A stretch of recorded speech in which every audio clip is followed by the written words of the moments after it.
வணக்கம். வாழ்க வளமுடன். நம்ம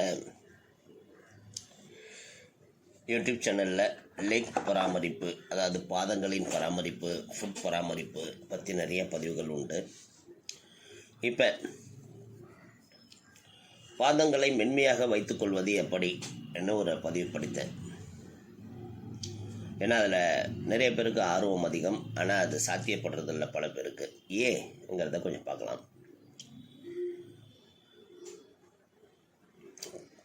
அதாவது பாதங்களை மென்மையாக வைத்துக்கொள்வதால் பாதங்கள் மென்மையாக அழகாக மட்டும் இருக்கிறதில்ல, உடல் உபாதைகள் பலவும் வராமல் தடுத்து கொள்ளலாம்.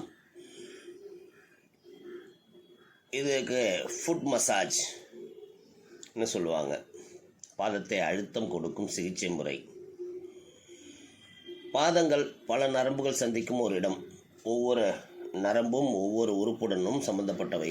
எனவே அந்தந்த நரம்புகளுக்கு அழுத்தம் கொடுத்து இரத்த ஓட்டத்தை சீராக்குவதன் மூலம் வலி மற்றும் நோய்களுக்கு தீர்வு காண முடியும். முதலில் பாதங்களை இளஞ்சூடான நீரை கொண்டு கழுவி ஒவ்வொரு காலாக சிகிச்சை அளிக்க வேண்டும். எனவே ஒரு காலில் சிகிச்சை அளிக்கும் போது சருமம் வறண்டு போய்விடாமல் இருக்க மறுகாலில் துணியை கொண்டு இறுக்கமாக கட்டிக்கொள்ள வேண்டும். அதன் பின்னர் பாதங்களில் இருக்கும் நரம்புகளுக்கு கைவிரல்கள் மூலம் அழுத்தம் கொடுக்க வேண்டும். மன அழுத்தம், இரத்த அழுத்தம், முதுகு வலி, கால் வலி, கழுத்து வலி, மூட்டு வலி என உடலின் எந்த பகுதியில் வலி ஏற்பட்டாலும் அதற்கு பாத அழுத்த சிகிச்சை தீர்வாக அமையும். பாத அழுத்த சிகிச்சையானது நமது முன்னோர்களால் பின்பற்றப்பட்ட ஒரு அருமையான சிகிச்சை முறை. இந்த காலகட்டத்தில் அறிவியல் ரீதியாக இயற்கை மருத்துவ முறையில் சில உடல் மற்றும் மன ரீதியான உபாதைகள் எளிய முறையில் தீர்க்க துணை சிகிச்சையாக பயன்படுத்தப்படுகிறது. இந்த சிகிச்சையானது பயிற்சி பெற்ற மருத்துவர் மற்றும் மருத்துவ உதவியாளர்களின் உதவியுடன் நம் பாதத்தில் உள்ள தானியங்கி ரீதியான அதாவது ரிஃப்ளக்ஸ் பாயிண்ட்ஸ் அழுத்தி உடலின் உள்ளுறுப்புகள் செயல்களை தூண்டும் முறையாகும். அதனால தான் வேதாத்திரி மகரிஷி கூட அவரோட கால் பயிற்சியில் இதை இணைத்து வைத்திருப்பார். நமது உடலில் உள்ள அனைத்து நரம்புகளும் முடிவடையும் இடம் உள்ளங்கை, உள்ளங்கால். உள்ளங்காலில் நாம் கொடுக்கும் சரியான மற்றும் சீரான அழுத்தமானது அந்த நரம்புகள் செல்லும் பகுதியில் உள்ள அனைத்து உறுப்புகளின் செயல்பாட்டையும் சீராக்குகிறது. அது மட்டுமல்லாமல் மூளையில் சுரக்கும் மகிழ்ச்சி ஹார்மோன்னு சொல்லக்கூடிய என்டார்ஃபின் தேவையான அளவு சுரக்க உதவுகிறது. இதனால் மன அழுத்தத்தால் ஏற்படும் உடல் உபாதைகளும் தீர்வு ஏற்பட உதவுகிறது. அழுத்துதல்ங்கிறது நமது கைவிரல்கள் கொண்ட அனைத்து உள்ளங்கால் பகுதிகளையும் அழுத்துதல். தேய்த்தல்ங்கிறது சிறிது எண்ணெய் அல்லது மூலிகை எண்ணெய் கொண்டு பாதம் முழுதும் சற்று லைட்டாக அழுத்தி தேய்த்து விடுவது. வருடுதல்ங்கிறது நமது பாதத்தை மொத்த கால்களை உள்ளங்காலை கொண்டு வருடி விடுதல். கணுக்கால் பயிற்சிங்கிறது இடது மற்றும் வலது புறமாக சாய்த்தல். கடிகாரம் மற்றும் இது ஆப்போசிட் டைரக்ஷன், அதாவது சுழற்றுதல் என்று சொல்லிட்டு மல்லாக்கப்படுத்திட்டு கணுக்கால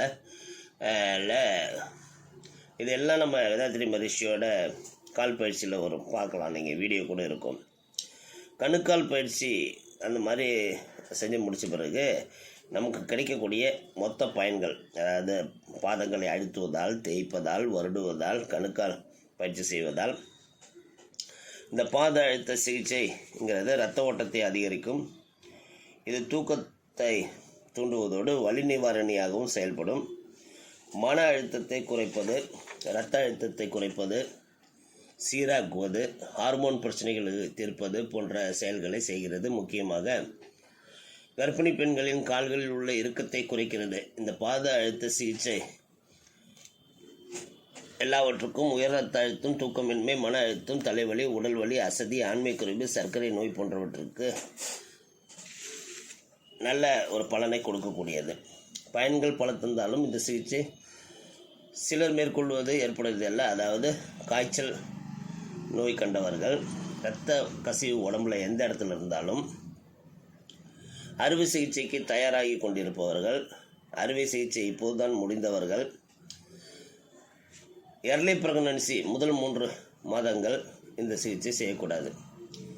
பாத வெடிப்பு, கால அணி, இரத்த நாள அடைப்பு உள்ளவர்கள் பாத அழுத்த சிகிச்சை மேற்கொள்ள வேண்டாம். என்ன சொல்லி யாரெல்லாம் செஞ்சிக்க கூடாதுங்கிறதுக்கும் ஒரு லிஸ்ட் கொடுக்குறாங்க. அதனால் முடிஞ்ச அளவுக்கு இந்த பாத அழுத்த சிகிச்சை செய்யும்போது வெறும் வயிறாக இருந்தால் நன்றம்னு ஒரு குறிப்பும் கொடுக்குறாங்க. அதனால் முயற்சி செய்து பாருங்கள். சுயமாக செய்து கொள்வதற்கு முயற்சி செய்யுங்கள். வாழ்க வளமுடன்.